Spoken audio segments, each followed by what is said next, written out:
And we welcome you in live to the South Point Arena here in Las Vegas for Game 3 on the first full day of the 9th annual D3Hoops.com Classic.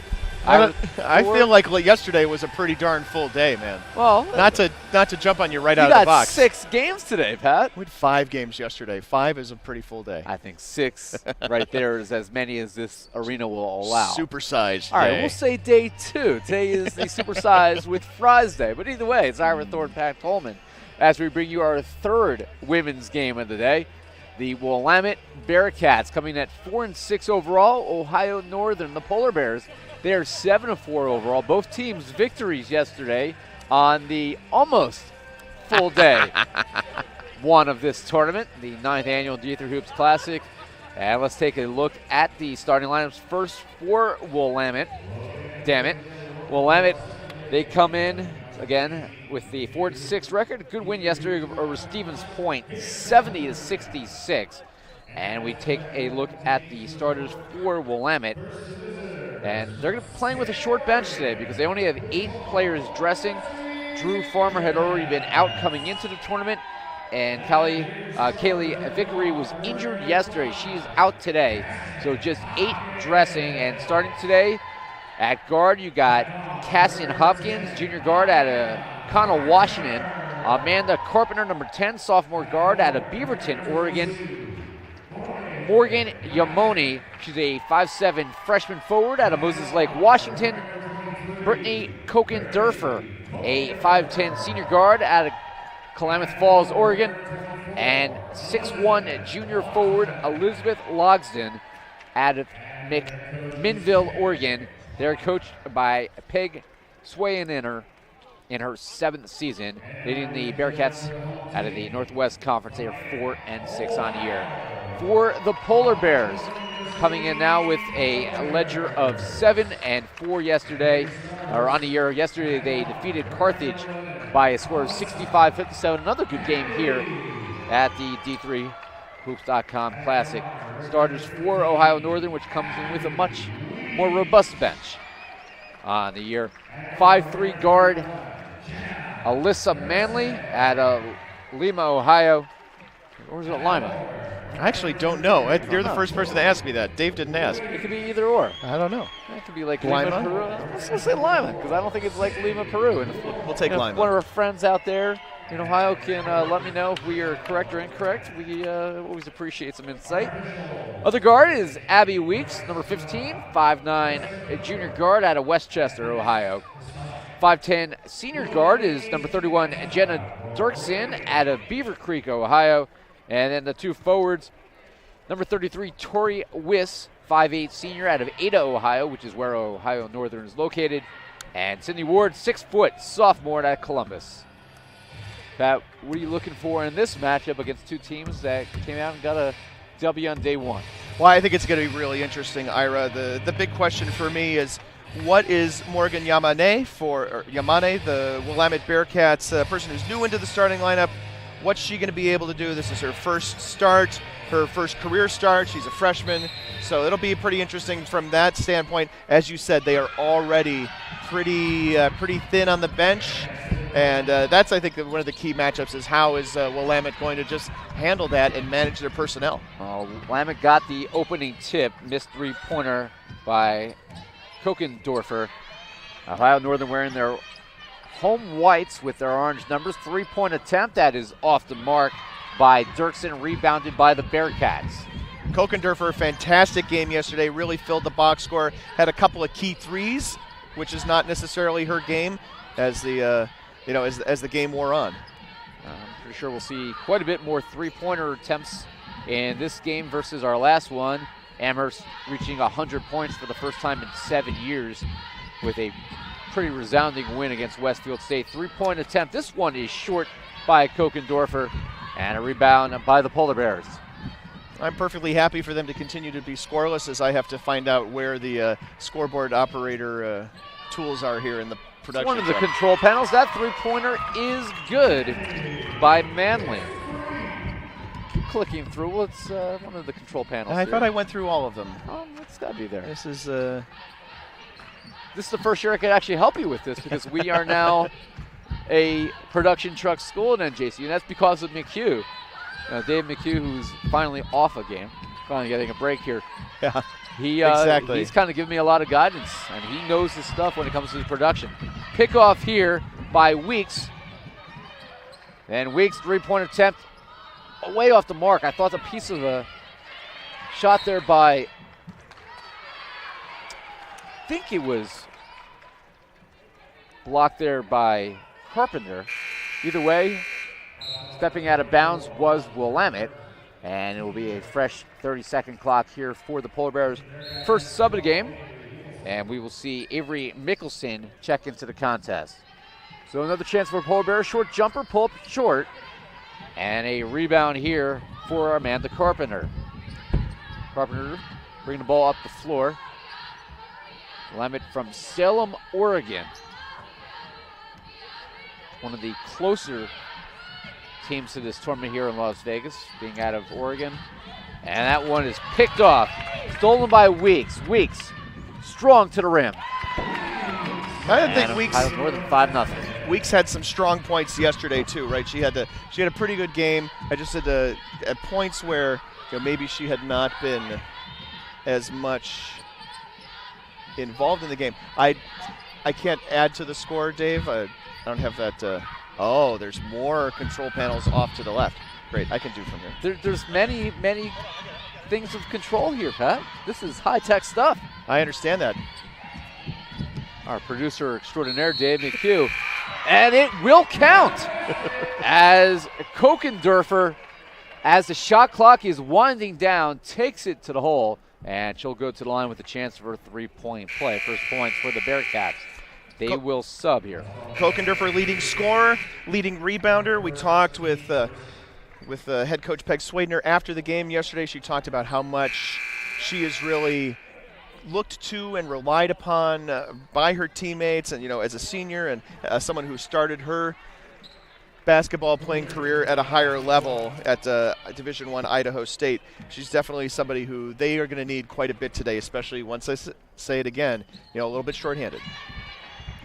Madison Ballard was the new sub into the game for the Bearcats, 5'6" freshman guard out of Monroe, Oregon. We also saw Logston come back in.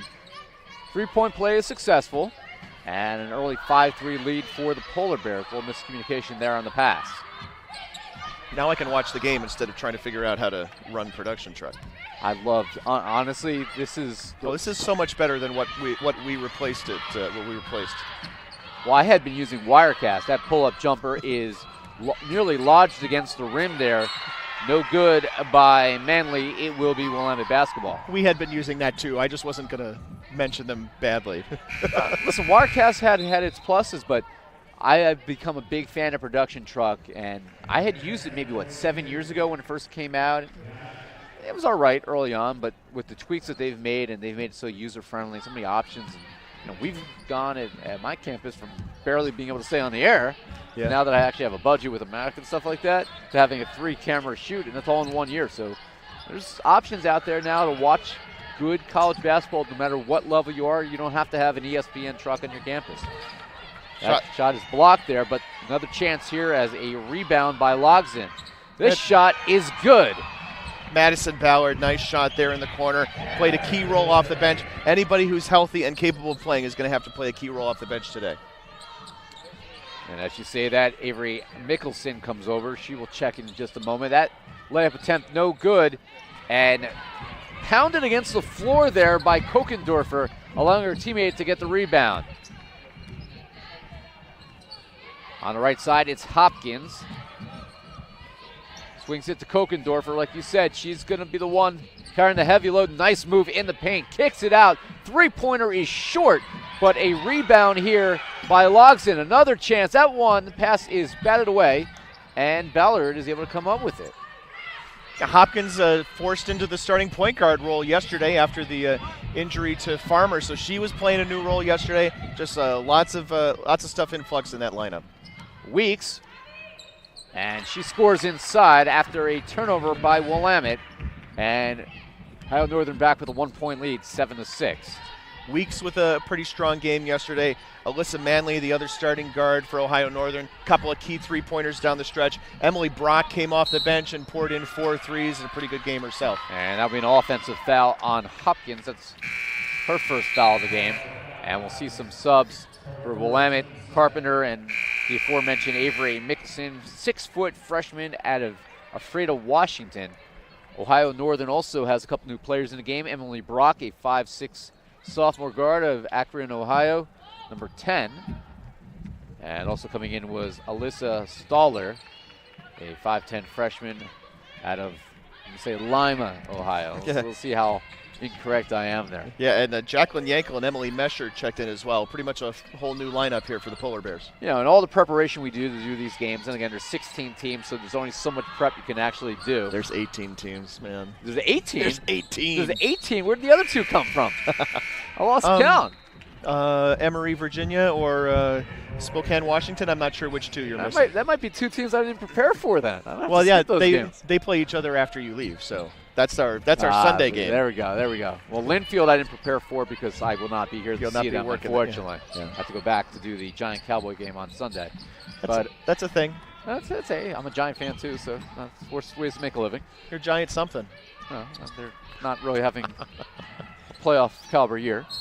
That shot is no good. However, Kokendorfer will go to the line for 2 shots. Yeah, Kokendorfer, 5'10", so maybe by D3 standards you'd think of her as a big or as a 4 or something like that. But because she started her career at the Division I level, comfortable with putting the ball on the floor out at the perimeter like that and driving to the basket.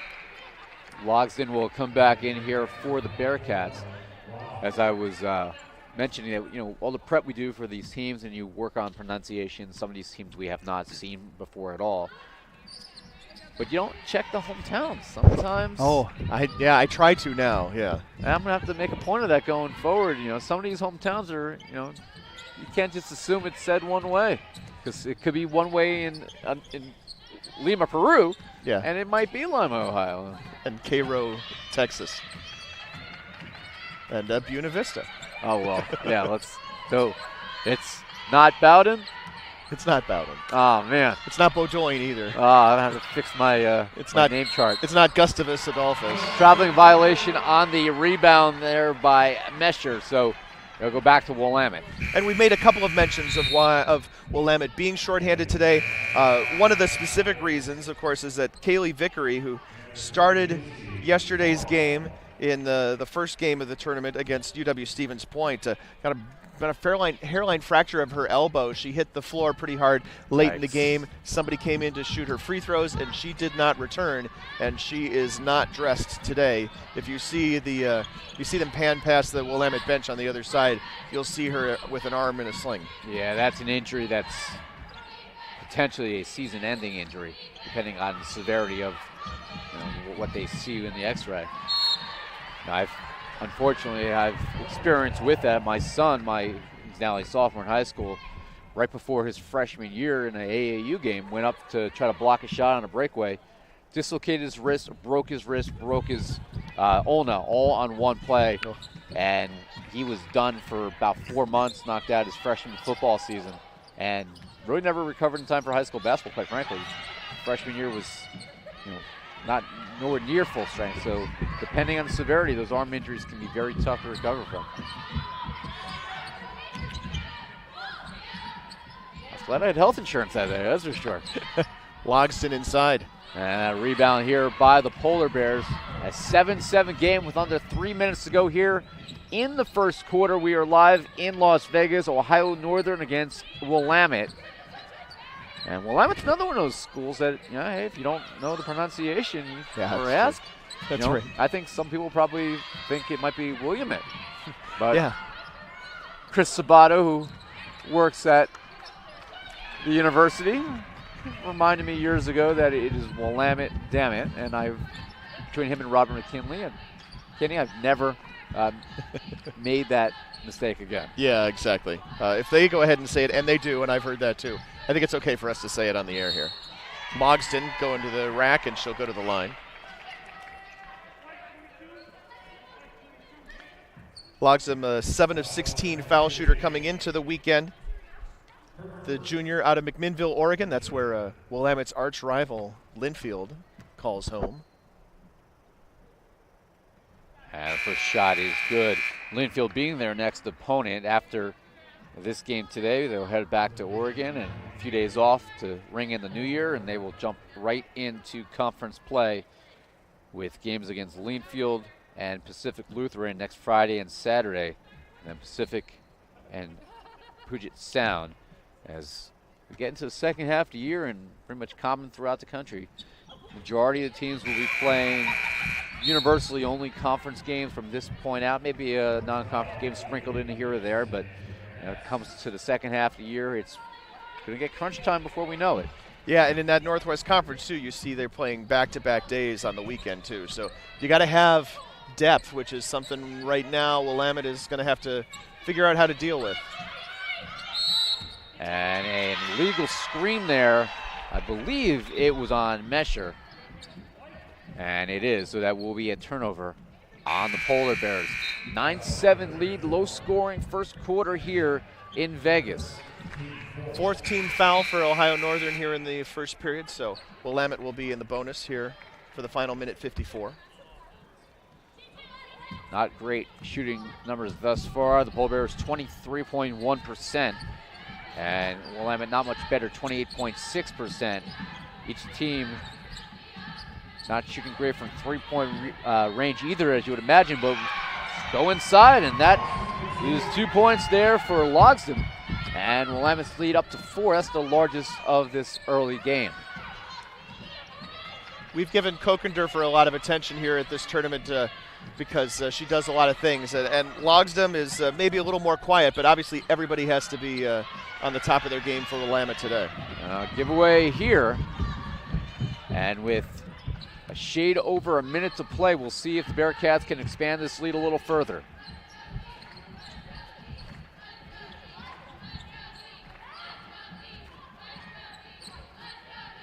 Logsdon, she'll pull up for 2. That is back rim, no good, and a rebound here by Sydney Ward, the 6-footer out of Columbus. Columbus actually in the news for soccer because the Columbus Crew, it's been announced that they will stay of Major League Soccer in Columbus. They have been saved by a combination of a bunch of NFL owners, including the Haslam family with the Cleveland Browns. So rather than move to like Texas or something, right? Yeah, I forget exactly where they were talking about moving them, but as somebody who loves soccer, Dave and I do the D3 championship every year for the men and women down in Greensboro. I love the sport, and Columbus has been one of those original teams you want to see them stay put.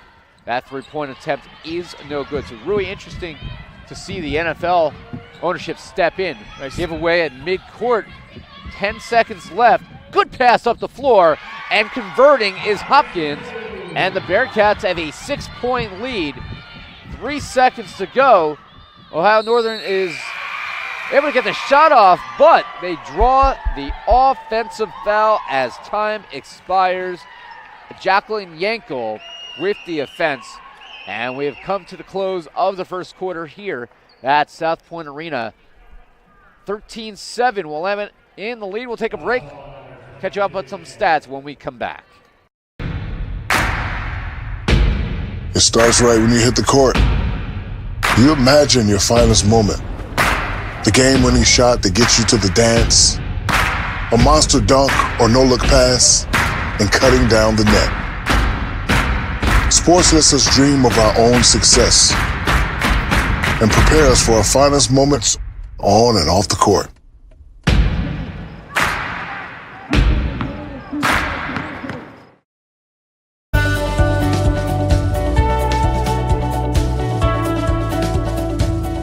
I just wanted to get good grades and to do well. But it also made me realize that I have a lot of career goals. You're there to get a full college experience, not only participate in your sport, but participate in things outside of that. And it's all about growing as a person. My coaches have helped me with figuring out who I really am. Their lives are dedicated for us to succeed.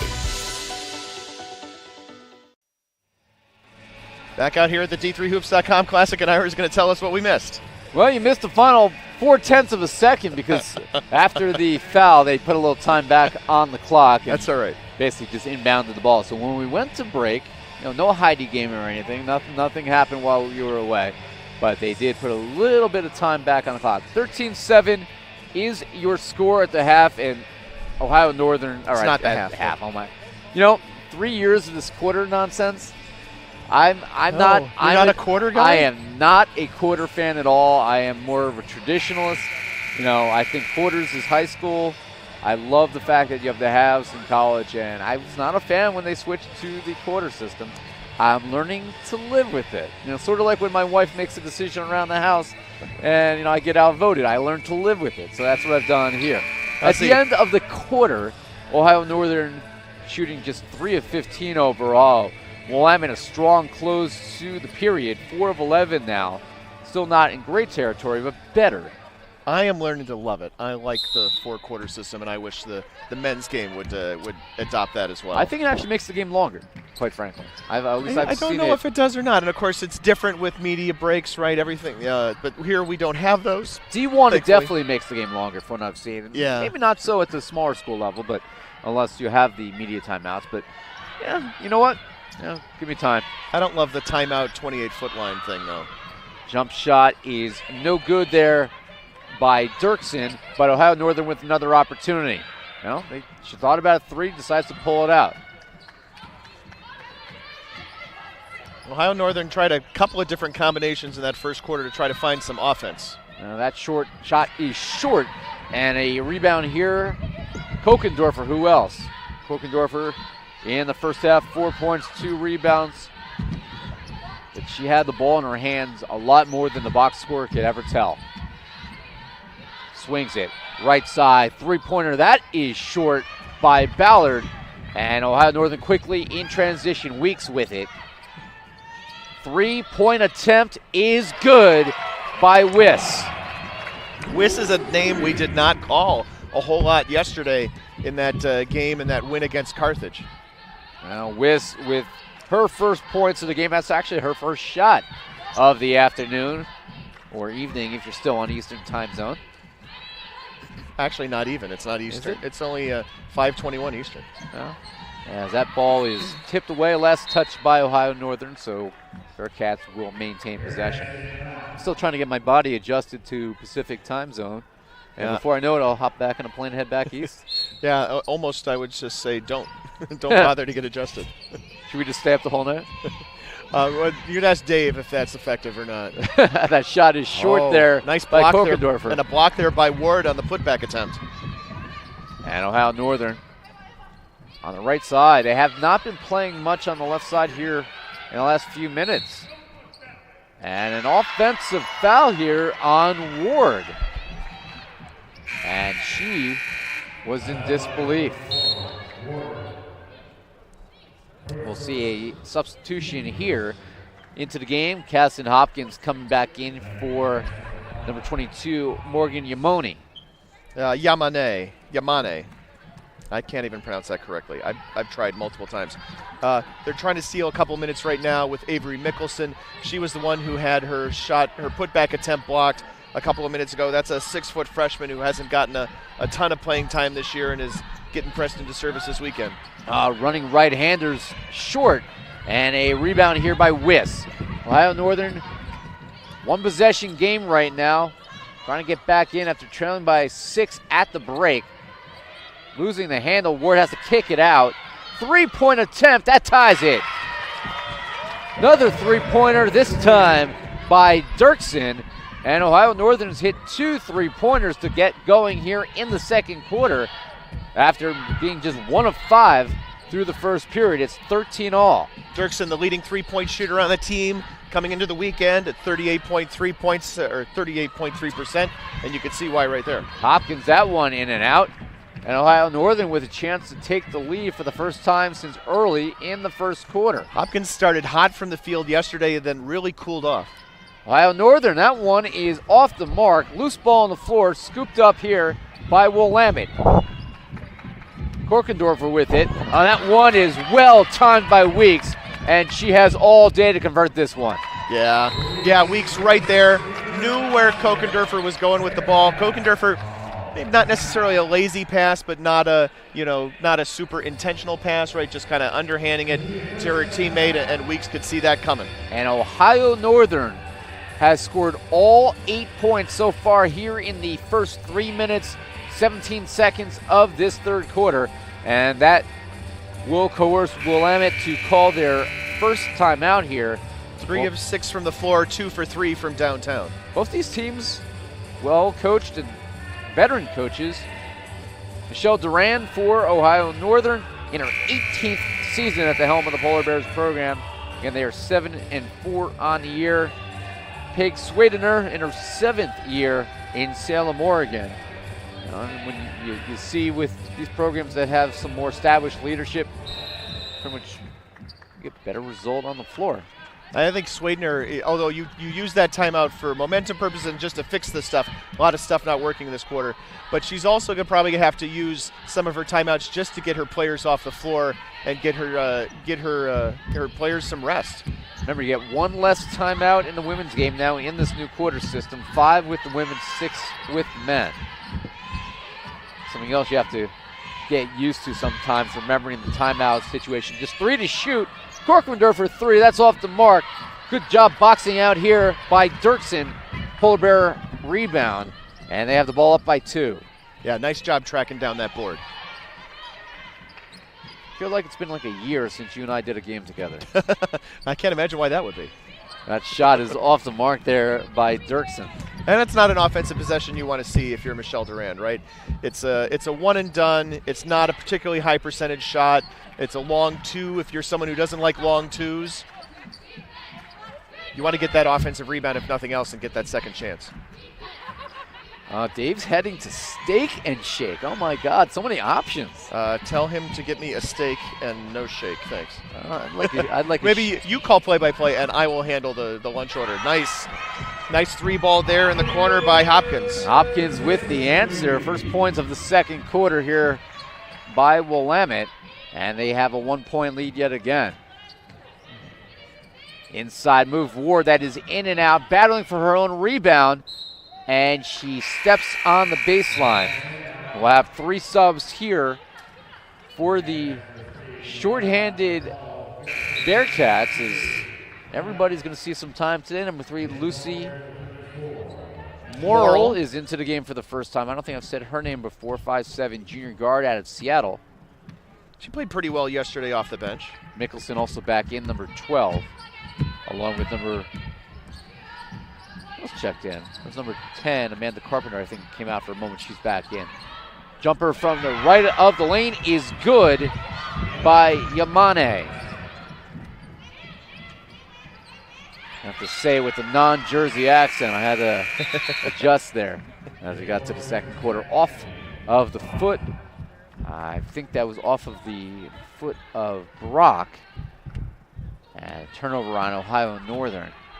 Still only 1 possession game. This has been tightly played. Both these teams played fairly close games a day ago on the unofficial first day of the tournament. No, man, it is totally the official first day. I appreciate that you weren't here, but it's totally day one for us. First day for me. I was working a bowl game that ended up not being so good yesterday. We did have 1 year where the first day was like 1 game, and that totally feels completely different. Long 3-pointer beats the shot clock by Carpenter. Carpenter yesterday, not a particularly great game. She ended up fouling out with 2.5 to go, but that's the kind of contribution they need from her. She shoots 37% from downtown, and they need that production. NBA range 2, and she had to put one up as the shot clock was dwindling at 1. That one, side of the window, no good, and tracked down here by Morrill. Yeah, we've now seen everybody for Willamette. Everybody's played.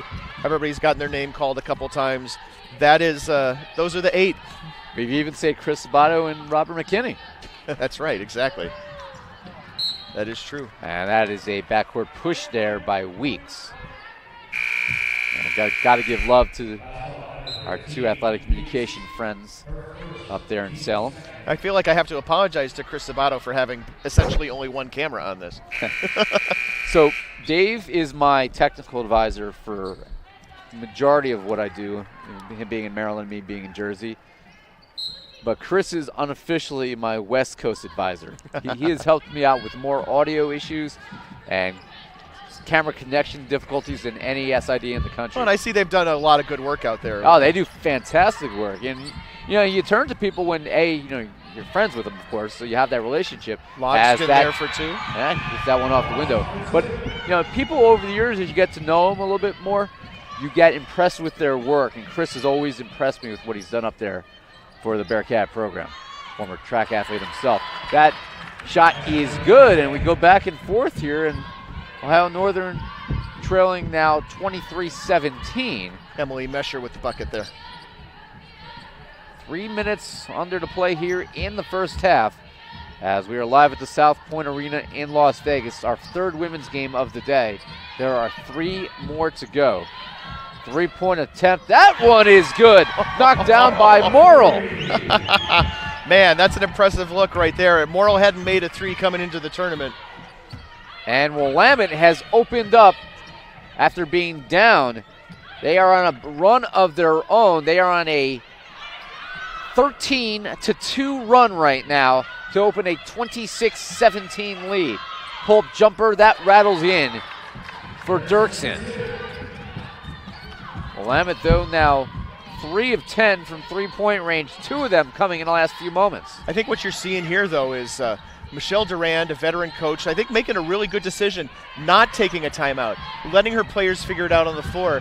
Because I really think, and I don't think I'm overplaying this, I really think you don't want to let the Willamette kids sit. You don't want to let them, give them any free, minute and 15 seconds of rest. Trust your players to get the job done, even though it's kind of a younger team this year. Great defense there by Logsdon to cut off the lane to the rim. 10 to shoot. Shot swung to the right. That one is in and out. Put back attempt blatantly missed. Too strong. Yankel wanted that one. And can Willamette capitalize as we approach 1:20 to play here in the first half? All of the possible subs are waiting at the table for Willamette. 26-19 is your score. Bounce pass inside, layup. Too strong, but a blocking foul on Ohio Northern. I believe it's on Wiss. It sounded unpopular behind us. And this is just the 5th and 6th free throw attempt of the game for Willamette. Ohio Northern has not gone to the line yet. Yeah, and no fouls for Willamette here in this quarter. 3 for Ohio Northern. You remember from previous years, and I'm sure well, maybe you didn't have to talk about it in the previous game because it was so back and forth. But, generally they officials who we get here do a pretty good job of keeping the game moving, letting the kids play, making sure we get 6 games off on time, stuff like that. Oh, yeah, and something we see out here that we don't see out here, we do see out in the East. I've seen games where you get these – I could just breathe on you and get a foul. Yeah. Please don't breathe on me. I'm not sick this year, really, so I think that's fair. That's not too bad. But seriously, we had a game. I'm talking about our men's team at NJC. We had a game where we had 3 illegal screens in the final 26 seconds of a game at Stevens. I had never seen that before in college basketball in my life. Yikes. And it just gets called very differently depending on where you're going, what leagues officials are involved. Yeah. And the 2 years I've been out here with you guys in Vegas, the officials have done a solid job. If it's an obvious foul, they're calling it. But you know what? They're letting the play kind of come to the players here. They're not calling these ticky-tack fouls that drive basketball fans nuts. If it's obvious, you call it. Offensive rebound after the missed free throw. Weeks. This one high off the glass and in. And Ohio Northern within 6, 28-22. I feel like I have to channel Dave McHugh since he's not here and talk about the fact that Division III basketball, on the men's side especially, but overall is really trying to... What a move by Carpenter. Really trying to standardize a lot of those officiating practices so that you don't get a significantly different game called in Wisconsin than you do in New Jersey, than you do in Texas. Exactly, and that's the way it should be. At least go into the game kind of have an expectation as a player as to what will be called, how tightly you can play defense. And you really see it in the NCAA tournament when teams start to get outside of their region. You play a game in a part of the country where the game is called significantly differently. Yeah, that can really affect the outcome. 3-point attempt, that is long, and a rebound here by Mickelson. As a basketball fan, it drives me nuts with hand checks. I just want to see the kid be able to play. I'm with you. Strong to the rim. This one is too long. Batted out. 5 seconds. Shot put up by Carpenter. That's well off the mark. Rebound by Ohio Northern, and that'll do it here in the first half in Vegas. As Willamette, after being down momentarily after Ohio Northern scored the first 8 points here in the second quarter, Willamette was able to battle back. They outscore the Polar Bears 17-15 here in the second quarter, and they head to the break up by 8, 30-22. Pat, thoughts here on what you've seen in the first 20 minutes? I'm really impressed by Willamette. I think they're doing a really good job of working with what they have. We talked many times, of course, about how they're shorthanded. They lost their starting point guard before the tournament started, and they lost another guard yesterday, Kaylee Vickery, to a broken elbow. So, the fact that they're doing a pretty good job. They're decent from the floor. They're okay from downtown. They have a rebounding edge, and they're holding Ohio Northern. They're kind of limiting them right now. So I think that's what's really impressive. Ohio Northern, obviously, they're down by 8, but they have really good opportunities to get back into this game and use their depth to their advantage in the second half. So that's what we'll see how that develops as the game goes on. Well, I'm busy here typing my order here for Dave. So I will mushroom burger, fries, vanilla shake. I think that'll do it. We'll come back and we'll talk more about our lunch order. I don't know how you put all those calories away. I have no idea how. 41 years old. I'll tell you the story when we come back. My college radio reunion, they were not happy with me. We'll save this story for the second half. All right. We'll be back after this. We're at the half at the D3Hoops.com Classic. Willamette leads Ohio Northern 30-22.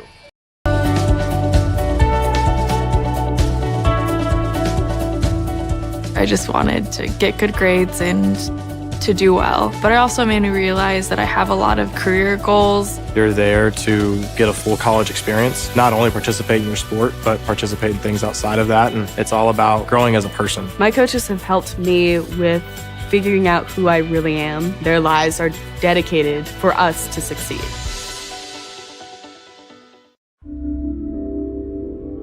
This is why we love sports. It's in the way they play, free from the pressures and all the money talk. Playing for simply the love of the game, where everyone has a shot at their definition of success on and off the field. This is what we love about sports, and what we can still love about college sports.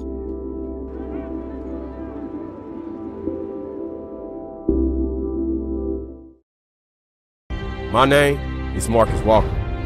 I was All-State, won a state championship, a high school All-American, and played college and pro ball. I played because I love the game. I grind to be the best. I sweat because I put in work. I'm strong because I believe. When I want to bring it before game time, I come to the house that college basketball built, the CBE. No matter your skill, take it to another level. Elevate your game right here at the College Basketball Experience at Sprint Center. Big shots. Teamwork. This trophy is not given. It must be earned. The 2019 NCAA Division III Women's Basketball Championship, March 15th and 16th at the Krager Center in Salem. Bounces right back with a triple. Great job here. And that'll do it! Visit ncaa.com/tickets and get your tickets today.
It starts right when you hit the court.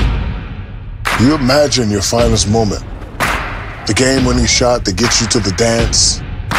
A monster dunk or no-look pass, and cutting down the net.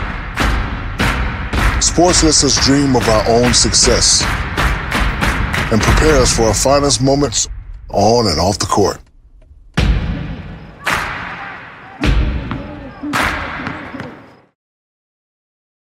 It's on us to stop sexual assault in any way that we can. To get a friend home safe. To never blame the victim. It's on us. To stand up. To make our community safe for all. It's on us. It's on us to look out for each other at parties. It's on us. To be more than just a bystander. To step up and say something. It's on us, all of us. To stop sexual assault. Learn how and take the pledge at itsonus.org.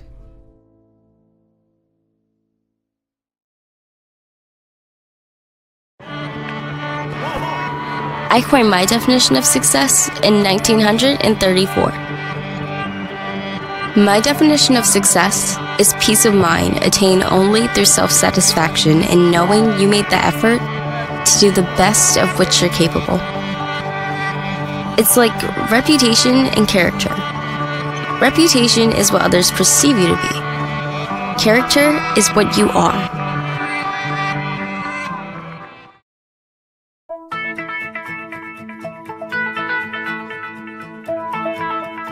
College has given me the flexibility to pursue my passions and my interests, and I've recreated my identity for myself aside from just being an athlete. My greatest personal discovery has been that I am capable of doing things that I didn't know I was capable of doing. To be able to study what I wanted to and continue to play the sport I love, all of those things came together very nicely in one package in Division III. I used to never really talk. Ever. I was afraid if I said something wrong, everyone would laugh at me. But then I started to play golf with Special Olympics. It helped me to find my voice. And now everyone else is speechless. Big shots. Big dunks. This trophy is not given. It must be earned. The 2019 NCAA Division III Men's Basketball Championship, March 15th and 16th at the Allen County War Memorial Coliseum Arena in Fort Wayne. With his third triple. Visit ncaa.com/tickets and secure your seats today. Great moments are born from great opportunity. That's what you have here tonight. That's what you've earned here tonight. This is your time. Now go out there and take it.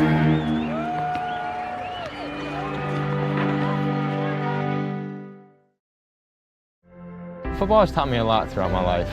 It's definitely had a huge imprint on who I am as a person. Competing at a Division III level created that opportunity for me to go to college. Not only was I the first one in my family to graduate college, but I was really the first one to even go. Being the first one, I'm breaking that cycle, and now that I've graduated, I'm not sure what's the next step, but I know I have a lot of doors open. And a lot of those are open because I played football and ran track here at Otterbein.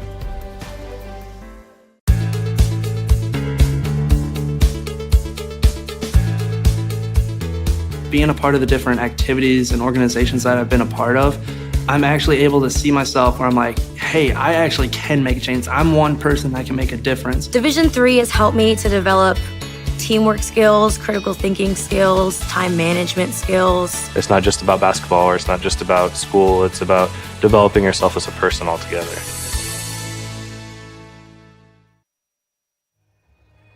Back out here at the half, where Willamette leads Ohio Northern by the score of 30-22. Pat Coleman along with Ira Thor. I'll give you the halftime stats. Here first for the Bearcats, led by Elizabeth Logsdon with 8 points on 2 of 5 shooting, 4 for 4 from the foul line. Casson Hopkins with 5 points, 2 of 4 from the floor, 1 for 3 from beyond the arc. Amanda Carpenter with 5 as well, 2 for 4 from the floor, 1 for 1 from three-point range. Brittany Kokendorfer with 4 points and a game-high 6 rebounds, just 1 for 6 from the floor and 0 for 3 from three-point range, but 2 for 3 from the free throw line. And it was Madison Ballard with 3, Lucy Morrill with 3, and Avery Mickelson with 8 minutes and a couple of rebounds for the total of 30 points. Willamette 10 of 25 from the floor, 40%, 4 for 11 from downtown, 36.4%, and 6 of 7, or 86% from the foul line. 7 turnovers for Willamette compared to 6 for Ohio Northern. Willamette out-rebounded the Polar Bears 20-17 in the first half.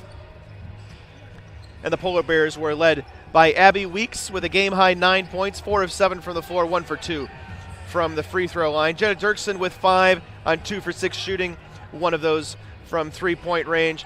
And then you go down to Alyssa Manley with 3, Tori Wiss with 3, Emily Mesher off the bench with 2, and then Emily Brox, Lexi Jacobs, Jacqueline Yankel, and Alyssa Saylor combined for 0 for 7 from the floor and 0 for 3 from beyond the arc. Ohio Northern 9 of 30 in the first half, 30% shooting, 3 of 9 from three-point range, 33%, and 1 of 2 from the foul line. You can do the math. We're going to send you to break. When we come back, we'll get you ready for the second half of action here in Game 3 today, Game 8 of 18 at the D3Hoops.com Classic. At the half, it's Willamette leading Ohio Northern by the score of 30-22. It's on us to stop sexual assault. In any way that we can. To get a friend home safe. To never blame the victim. It's on us. To stand up. To make our community safe for all. It's on us. It's on us to look out for each other at parties. It's on us. To be more than just a bystander. To step up and say something. It's on us, all of us. To stop sexual assault. Learn how and take the pledge at itsonus.org.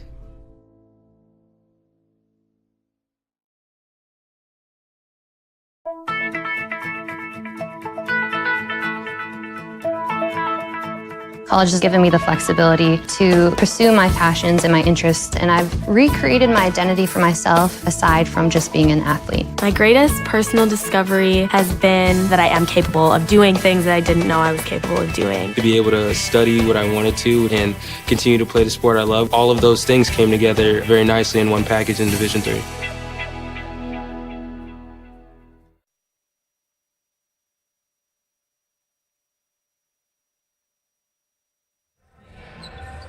And we are back here for second half action between Willamette and Ohio Northern.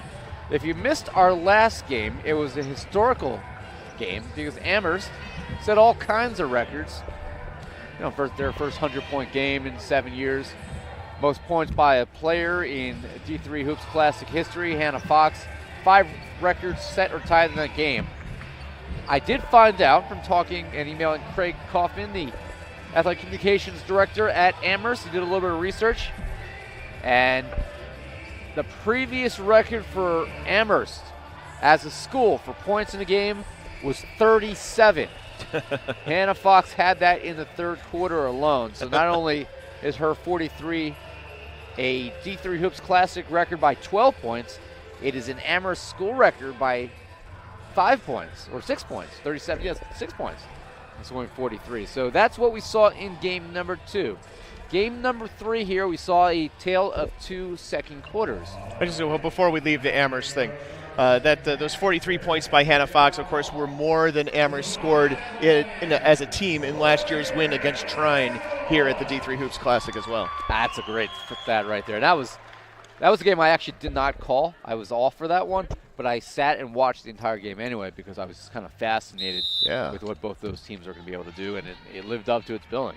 Inbound right in front of us here to start the third quarter. Hello, everybody. We are back for the second half, and it is Amanda Carpenter as Willamette going now left to right here on our screen in front of us here in half number 2. They clutch an 8-point lead, trying to go 2-0 here and close out the 2018 portion of their schedule. Pass inside, batted away, loose ball on the floor. Talia And it'll be Ohio Northern basketball. They go back to stuff that happened in the first half. Pretty good contribution off the bench by Madison Ballard. It's something that Willamette needs. 3 points, shot pretty well, had an assist. Lucy Morrill, I feel like, every time she's out there, it's like Willamette is maybe kind of crossing its fingers. Morrill has looked pretty good at spots, but, she hasn't had a lot of playing time this year. And then Avery Mickelson, they say she played 8 minutes. I didn't notice her on the floor for more than about 2 of those. She's someone who, they can count on to take some space and contribute some minutes, but maybe not much else. Yeah, definitely need her to get more involved. They absolutely are shorthanded right now with just 8 healthy players. Nearly a walk there. 6 to shoot. Driving, nice bounce pass inside, and then a traveling violation after all the work there. Great drive and bounce pass by Kokendorfer, but traveling violation by Logsdon. Yeah, leading by 8 points with just 4 points from Kokendorfer in the first half, and Kokendorfer just 1 for 6 from the floor. Maybe in a position where, I put all these expectations on her. I don't know what kind of expectations she puts on herself, but she clearly tried to maybe do a little bit too much. We talked about Willamette after this heading back and getting into Northwest Conference play. Well, virtually the same thing here for the Polar Bears, because from this point out, looking at the schedule the rest of the year, it is all conference action the rest of the way. Long 2, no good by Tori Wiss. And Wiss has really struggled here in Las Vegas. They'll begin the second half on January 5th, 2019 against Muskingum. Well, it began the second half a minute and 40 seconds ago. Well, I'm talking about the 2019 portion of the schedule. You're good. The part of the year where, in our jobs, we actually have to remember what year it is when we're typing it out. Isn't that the truth? It's not like writing checks, but it's pretty much the same thing. 3-point attempt is off the mark, rebounded here by Weeks. You know how many times I've had to go back into the record book? Because I try to update our records probably once a week in terms of the all-time results. And I have to go back at the end of the year and fix the date because I messed up early in January. It's many, it sounds like. It happens every single year. Abby Weeks with the travel. She got the pass in transition. Morgan Yamane was kind of trailing right along behind her and disrupted Weeks to the point where she didn't put the ball on the floor fast enough. Yeah, every year you try to train your mind a little bit, and sometimes you do it, but you slip for 1 or 2 days, and then you have to go back and prove. Yeah, but at the end of the year. At least we don't have to write checks anymore, right? That's a loss. I still write checks now and then. I write checks to my kids' school, and I'm not sure what else. Not much else. Almost everything else we do, we pay online at this point. Yeah, but exactly. Yeah, tuition for my youngest daughter's daycare. Piano lessons for my middle daughter. Illegal screen. That's something out of your neck of the woods there with the music. Yep. That's about it. I think everything else we do online nowadays. All right, so Avery Mickelson with the foul. I do have to finish the story that I alluded to at the end of the first half. All right. So every once in a while, I'll interject with like buckets and stuff. Yeah. Well, I mean, it's we're gonna have some steak and shake here. Offensive foul here on the Polar Bears on Sydney Ward, and no one has scored, by the way, here in the first 2 minutes and 45 seconds of the third quarter, which is how I'm allowed to tell you a steak and shake story. Go for it. So we had our 30-year. This ball is coming our way. Almost, Coleman. It's okay. I'm just here to protect the computer. At the end of the day, got to protect the computer. Yep. So I went to William Patterson University. That's where you and I first met when you were a Catholic. Too many years ago. So the station was having its 30-year anniversary. My group was having its 25-year anniversary, and we went back and we took over the station for a day and did our own shows and stuff like that. We're all in our 40s now. You brought your big cart with your records and stuff? That's how we would have done it. People still had carts. It was amazing. They still worked. So that is impressive. They're keeping those cart players operational. I have no idea how they did that. Emily Mesher will come back in here for the Polar Bears. Still no one scoring in the first 3 minutes. As that is blocked out of bounds here by Manley. So I don't know how this came up, but we were all sitting in a circle kind of talking about old times, and everybody started talking about how much weight they've gained since college. 30 pounds, 45 pounds, somebody gained like 80 pounds. And it got to me, and I was like, are you sure you guys want to ask this? And I said, 8 pounds. Yeah. And they were furious. I was like, hey, yeah, I asked. I mean, you just have to sit here and eat my steak and shake. Well, you just have to look at you to know. This is a guy who Ira, we're talking about here, who plays soccer on a regular basis with like 20-somethings. I stopped playing even slow-pitch softball about 10 years ago. I tell you, Pat, if I quit that, I would probably put on 15 to 20 pounds in a blink of an eye. Logsdon back into the game. Hopkins back into the game. Yamane goes to the bench along with Avery Mickelson. So if any of my WPSTFM former colleagues that used to announce these games, we used to go down and announce games all around the country. But if any of them are listening, I'm not sorry. All right, still 30-22 here, 3.5 minutes into. All right, now that we got that out of the way, we can hope to see some scoring here in the third quarter. Ball game time. And this is, we're potentially gonna have to look at some of the lower scoring games in D3 Hoops Classic history. If this doesn't change, the first points of the quarter of the half. And Willamette, their largest lead of the game, it's at 10. Yeah, Logsdon, nice little move down there in the post. Got the feed from Kokendorfer to get that basket. And that one is off the mark, left hand. She was trying to draw a foul, could not do so. Willamette trying to expand the lead a little further. Two teams, of course, victorious yesterday.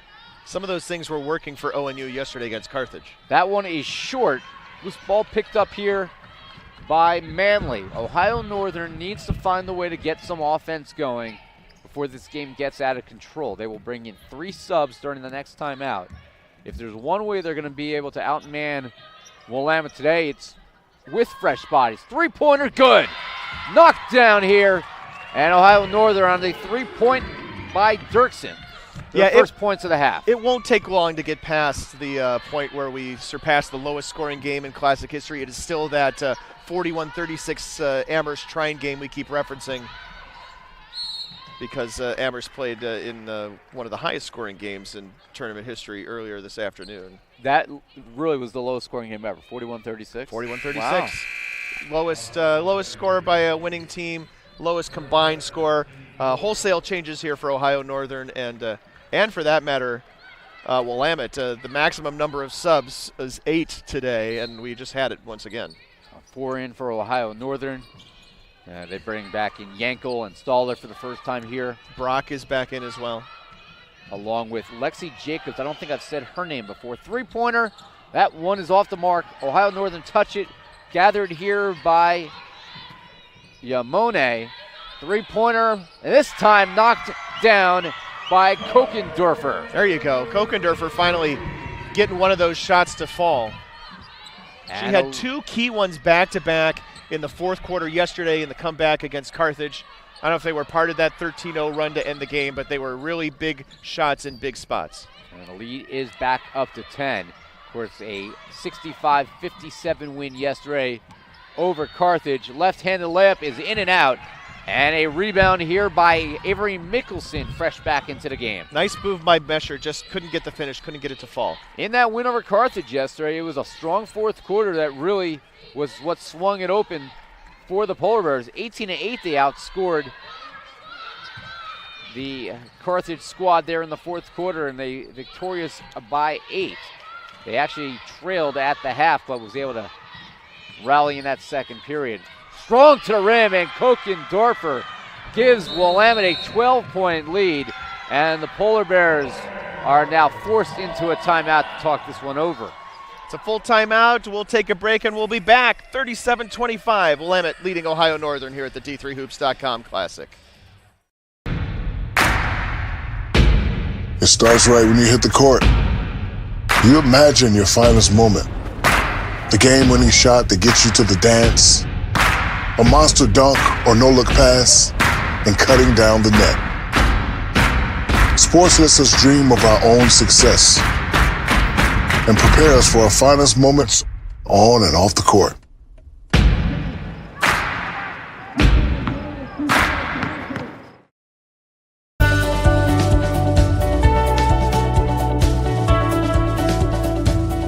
I just wanted to get good grades and to do well. But it also made me realize that I have a lot of career goals. You're there to get a full college experience, not only participate in your sport, but participate in things outside of that. And it's all about growing as a person. My coaches have helped me with figuring out who I really am. Their lives are dedicated for us to succeed.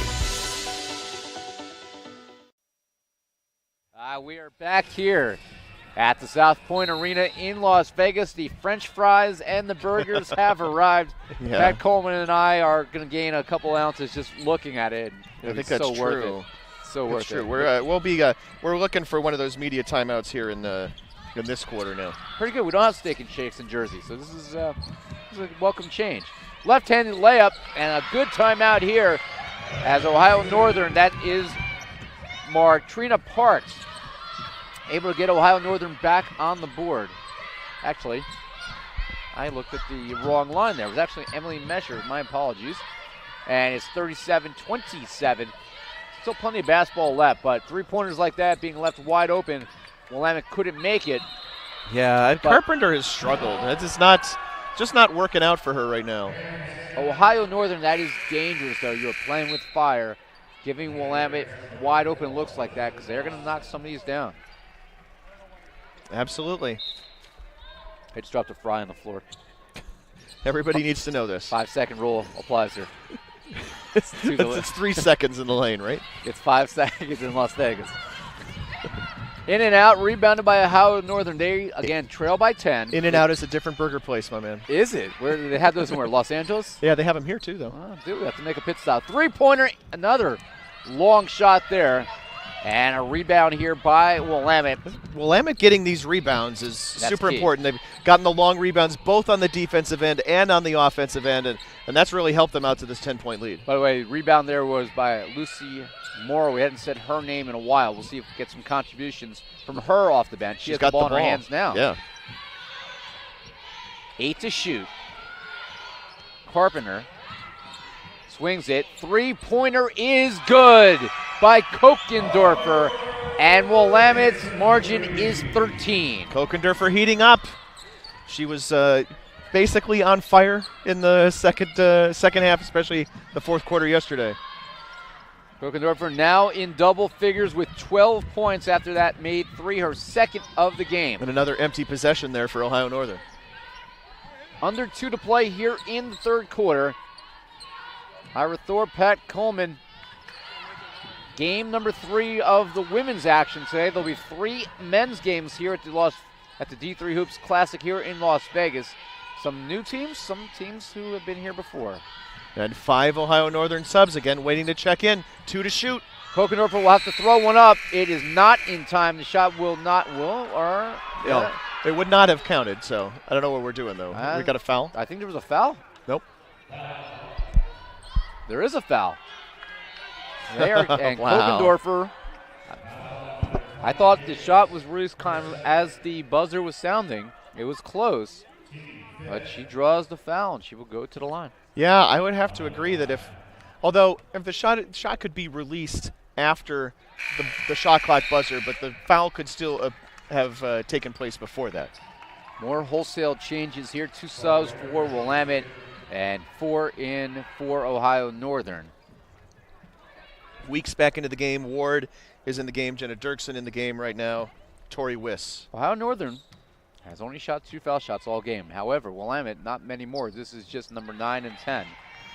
And knocking 1 of 2 down was Kokendorfer, and it's 41-27. Yeah, Ohio Northern, if they want to get to the line, they have to attack the basket. And in all honesty, that's not a bad strategy against a team that's shorthanded anyway.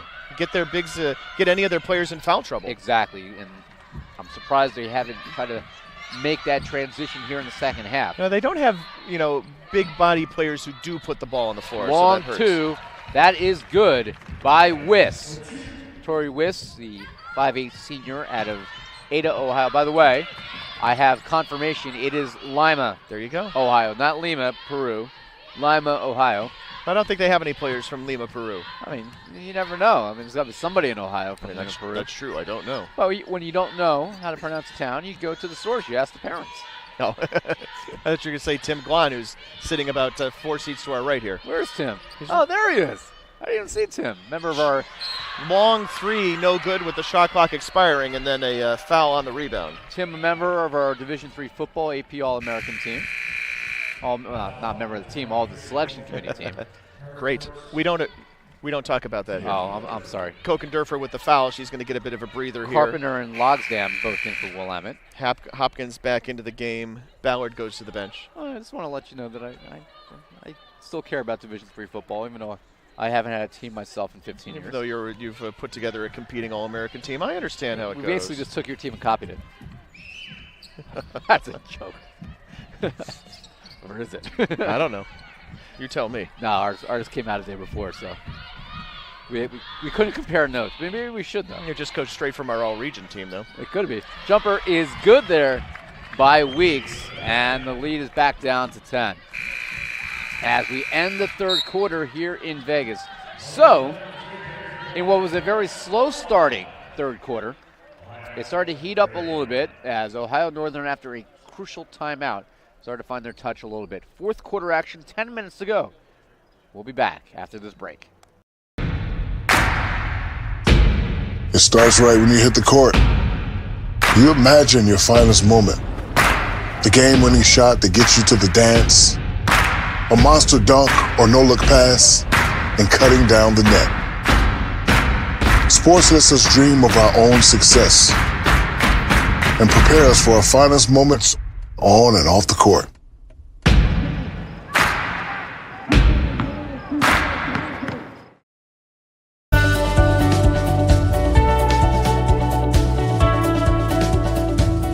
I just wanted to get good grades and to do well. But it also made me realize that I have a lot of career goals. You're there to get a full college experience, not only participate in your sport, but participate in things outside of that. And it's all about growing as a person. My coaches have helped me with figuring out who I really am. Their lives are dedicated for us to succeed.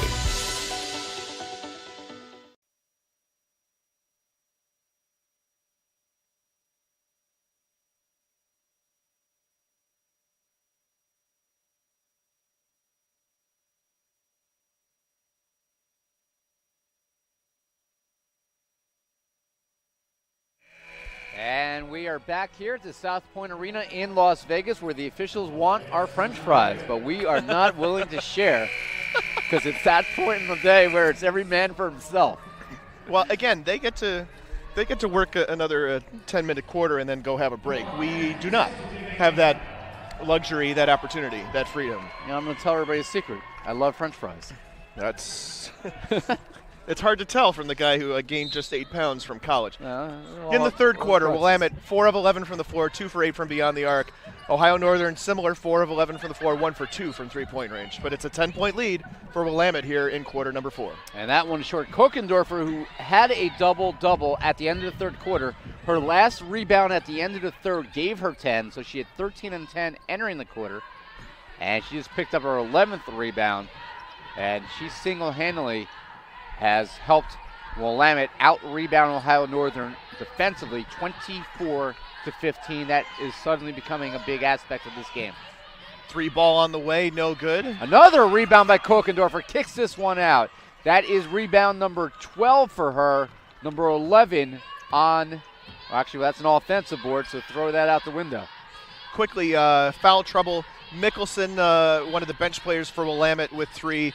Tori Wiss and Sydney Ward with 3 apiece for ONU. Three-pointer is short, but a third opportunity as a board by Yamone. Now Michelle Durand is really frustrated by that right now.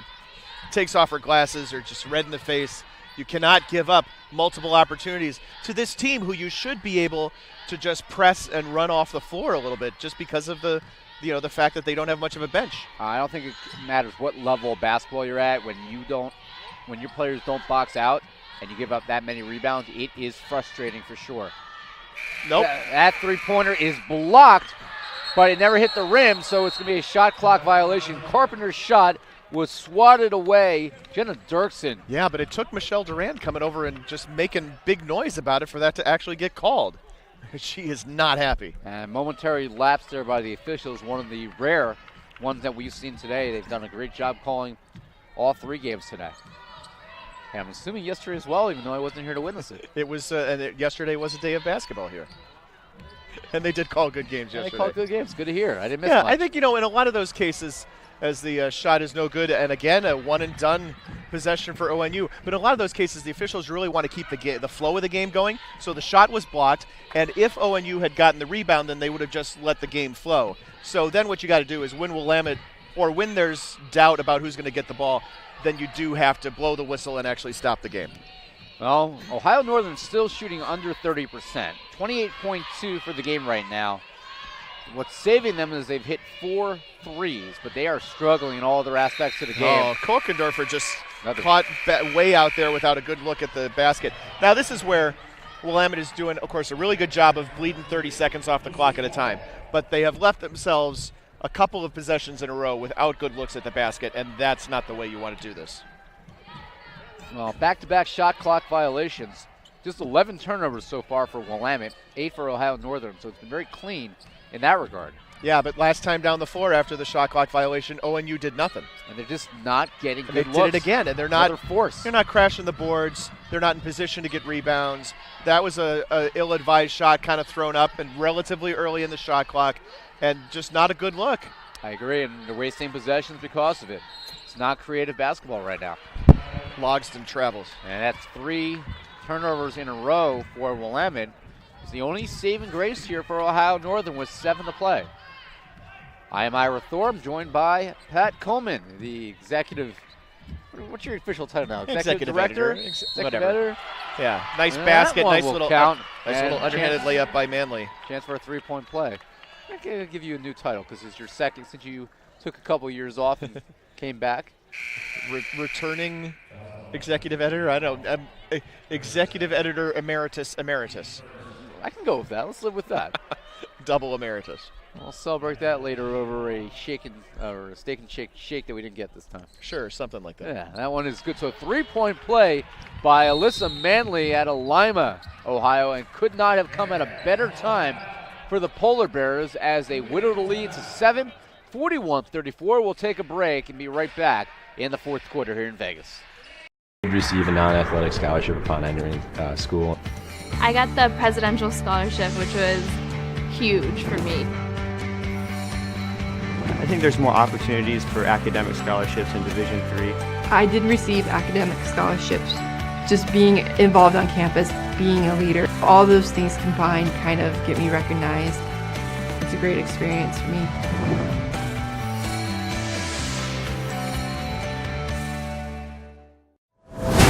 Big shots. Big dunks. This trophy is not given. It must be earned. The 2019 NCAA Division III Men's Basketball Championship, March 15th and 16th at the Allen County War Memorial Coliseum Arena in Fort Wayne. With his third triple. Visit ncaa.com/tickets and secure your seats today.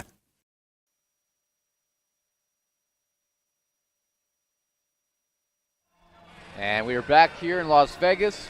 Reminder, we have 3 more games to follow today, all on the men's side. It'll be Ramapo against Husson. Johns Hopkins, who I was just mentioning to you off air that I'm really looking forward to see, against Wisconsin Platteville. And then North Central against the Ohio Northern men, as both the Polar Bear squads are out here in Vegas. That will close out the action today. It's that shock of reality as that page is L times Eastern, that it's going to be 7 o'clock Eastern here coming up shortly. Kokendorfer, not a good look right there from the corner, shot off the side of the backboard.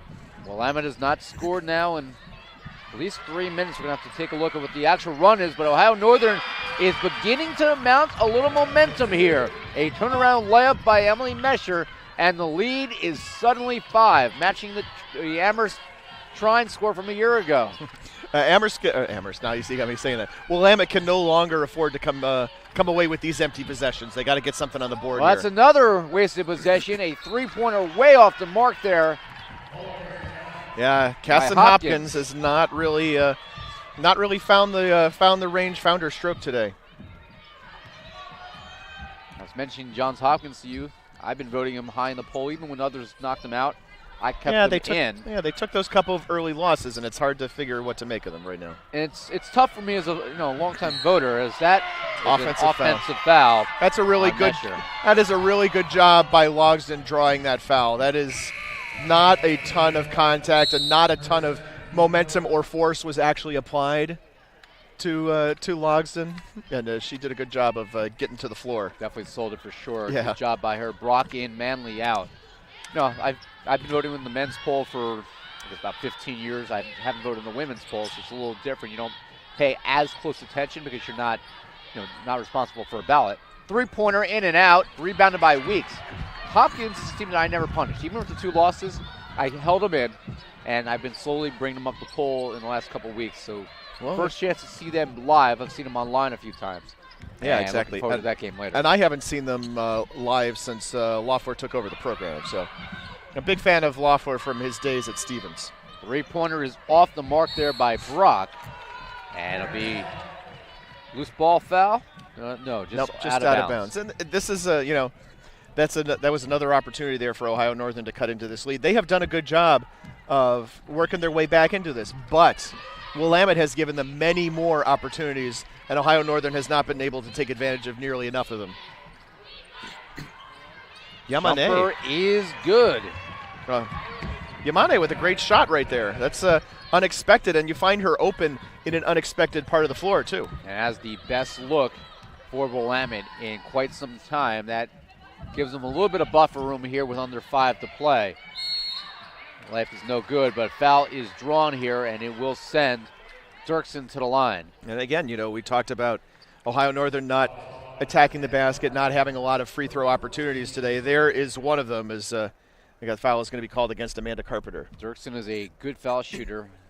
88.4% on the year, 38 for 43. She knocks this down. Of course, she is their leading scorer at 14.5 points a game. Mickelson coming back into the game. Ballard back into the game for Willamette. So a couple of reserves in the front court coming into the game right now. Second one is no good. A rare miss for Dirksen. Dirksen has 9 points. Kokendorfer with another defensive rebound. Running the offense now.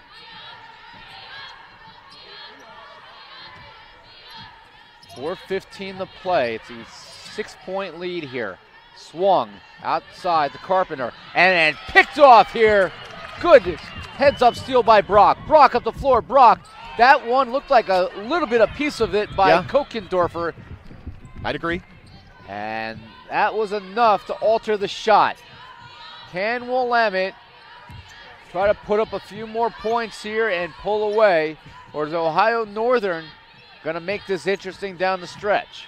Yeah, Willamette's kind of hanging on for dear life, it seems. Another near steal this time. Ballard's able to come up with it. Jumper on the foul line, no good. Good job boxing out there. Great job by Dirksen. Yeah, that's a great box out right there. Dirksen, the Weeks pull-up jumper is in and out. And last touch, streaking in at the last second was Wisk. Could not corral it. It was another one of those possessions back here on the Willamette end where they hold the ball for a long time and they come away with a low percentage shot and they're one and done. But here on the opposite end, they're able to force another empty possession to get the ball back. So that's Kokendorfer there at the bottom of your screen. That's Hopkins. Right there is Logsdon and Carpenter. You got 4 of the starting 5. Actually, all 5 of the starting 5 because Yamane started today. That's who's on the floor right now. Approaching 3 minutes to play. Again, still a 6-point lead. Swung to the right side. 3 to shoot. Loose ball on the floor. Ohio Northern with the steal. A push-off on it'd be a Willamette. Well, yeah. Okay. And it will be Ohio Northern basketball. And Dave is saying that's 4. That is 4. Oh, her second. I don't know what Dave is saying. On Elizabeth Logsdon. 2-4. Oh, 2-4. Okay. It was right here in front of us. So. We misread the hand signals. We'd be bad baseball players. And a blocking foul here on Carpenter. We'll do it. We'll get you. And that was good job by Dirksen turning the corner. You get me individual scoring today or anything like that. No, it's under play-by-play. You got to go back up, hit the other tab. I need to see what happened today. Here we go. Three-pointer is well off the mark by Dirksen. And a timeout going to be called here, I believe, by Willamette.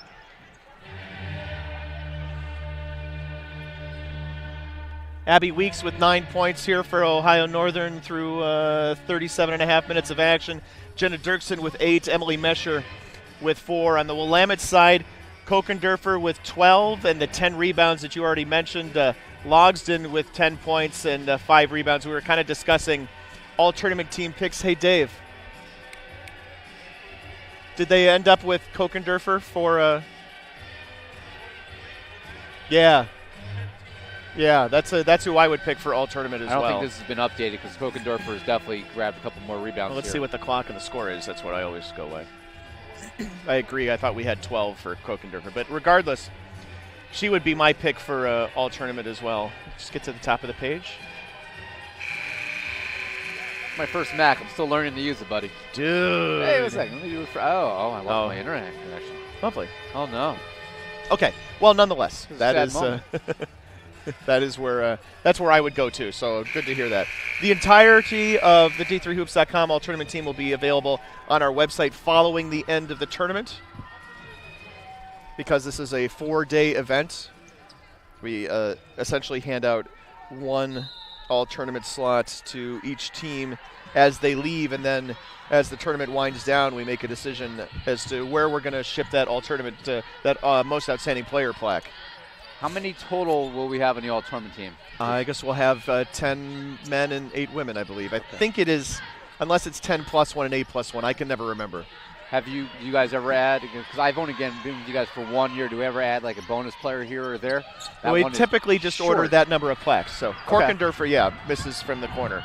Dirksen with the rebound, approaching 2 minutes to play, still a 6-point lead. Three-pointer in and out, rebound is there and put back by Mesher. Yeah, it's a 4-point game now with under 2 minutes to go. A left hand by Mesher, 2 on the rebound, turning the opposite way. 8-2 run here for Ohio Northern. Closest that they've been in a while, and picked off by Mesher. Big steal right there. First steal of the afternoon. Weeks swings it. Wiss. Ohio Northern needs a good possession here. Inside, trying to win it there, and it's a 2-point game. Mesher again. She has taken over, and Willamette does not have an answer right now for the 6-foot junior center from Maria Stein, Ohio. And Willamette, another timeout. No, actually, this is a 30-second timeout called by Ohio Northern here. It's one of those momentum timeouts. Interesting. I just made the assumption that was coming from Willamette. 2 points this quarter for Willamette. They once led 41-31, and currently Ohio Northern on that 10-2 run. They get back in this game, and if Ohio Northern has some backcourt pressure, this might be some time to see that. But in all honesty, Willamette has just done basically nothing in its half-court offense this entire quarter. I would be perfectly content as an Ohio Northern person, I would say, to have Willamette try to run its offense and see if you can get one more defensive stop, because there's been a bunch of them. Willamette also has now committed 16 turnovers. Ohio Northern, you're starting to see an uptick. They are shooting 32%. They were down in the mid-20s with 1:23 to go. Need a defensive stop here. 1 for 9 from the floor, 0 for 7 from 3 in this quarter. Kokendorfer in and out, rebounded here by Wiss. Ohio Northern can tie the game. 2 points in the last 10:43. Yeah, that's what we're saying. I got it. Yeah. And the Bearcats, a bad time to find a dry spell. 1 minute to play. And traveling violation here by Dirksen. No need to panic though. 54 seconds to go if you're a Polar Bear fan. Again, just need another defensive stop. Pat, they've gotten a ton of them. There have been so many of them here in this quarter for Ohio Northern. As the Willamette offense has just gotten stagnant. Starting 5 still on the floor here. Willamette's gotten a ton of minutes and asked a ton of minutes out of these players. This will probably be the second lowest scoring game in D3 Hoops Classic, and the lowest not involving nationally ranked teams. Could be. 5 seconds to shoot. Stolen. And stolen away here by Manley. 25 seconds remaining. Shot clock is off. Ohio Northern will call timeout and try to draw up a play to at minimum tie this game and potentially force OT. We'll take a break as well. We'll see what Ohio Northern has up their sleeve when we come back. It's on us to stop sexual assault. In any way that we can. To get a friend home safe. To never blame the victim. It's on us. To stand up. To make our community safe for all. It's on us. It's on us to look out for each other at parties. It's on us. To be more than just a bystander. To step up and say something. It's on us. All of us. To stop sexual assault. Learn how and take the pledge at itsonus.org.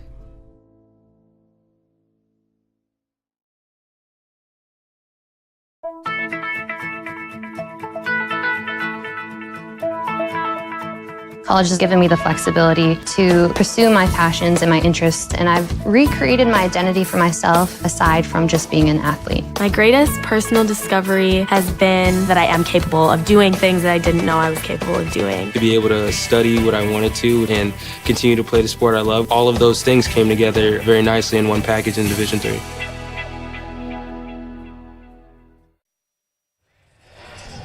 What does Michelle Duran have up her sleeves? A veteran coach.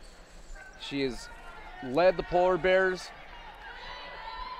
to 9 NCAA tournaments. Last year,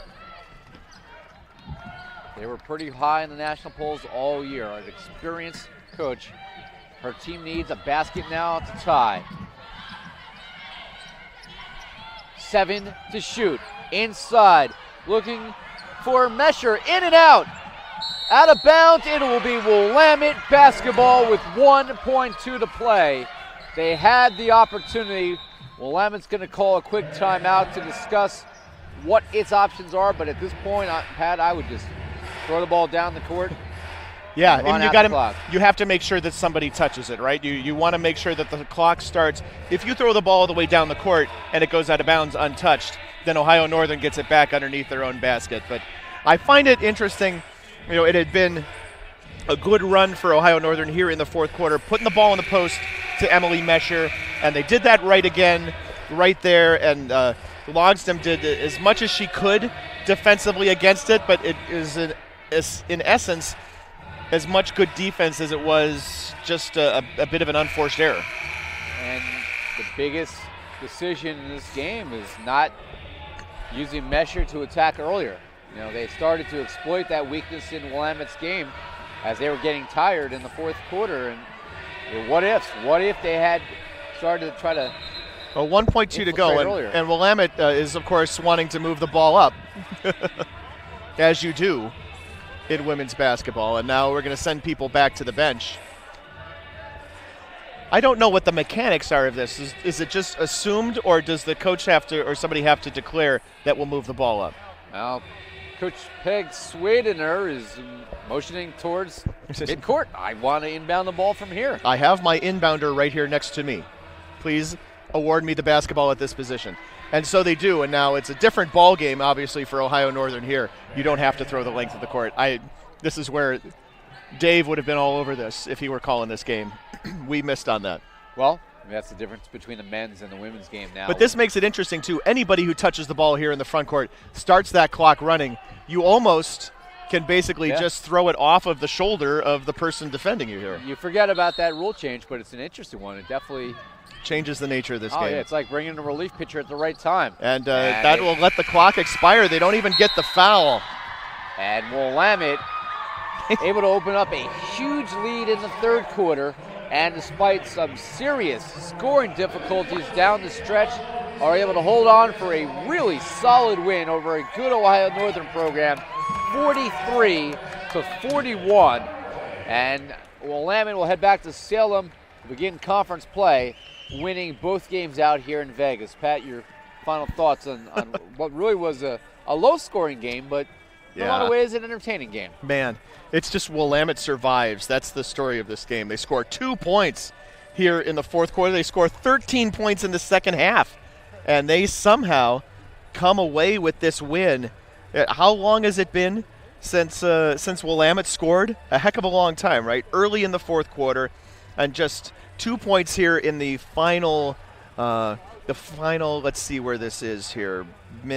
Final 12 minutes and 12 seconds. They somehow come away with this victory. Most days when you pull out a stat like that, you're going to lose. Right. So for them to leave here today with 2 victories in this tournament, given their difficulties in the final 12-plus minutes, Pat, you know what?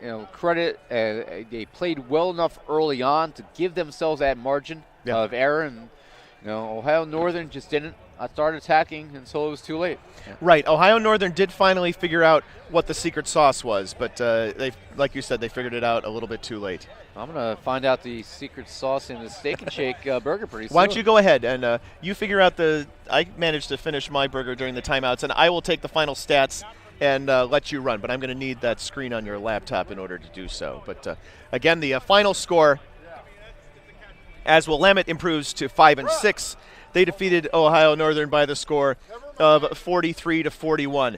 Starting on the Ohio Northern side of the ledger, 17 of 54 shooting, 31.5%, 4 for 14 from downtown, 28.6%, and 3 for 5 from the foul line. They were out-rebounded 40-28, turned over the ball 10 times compared to 17 for Willamette. Willamette, 15 of 46 shooting, 32.6%, but that basically means that they were 5 for 21 in the second half. They were 2 of 15 from downtown in the second half, 6 of 26 for the game for 23.1%, 7 of 9 from the foul line for the game. We mentioned the rebounding edge belonged to Willamette. The totals for the Polar Bears, who fall to 7-5, led by Abby Weeks with 11 points, 5 of 10 shooting, 0 for 2 from downtown, 1 of 2 from the foul line. Emily Mesher off the bench, 10 points for her, 8 of them in the second half.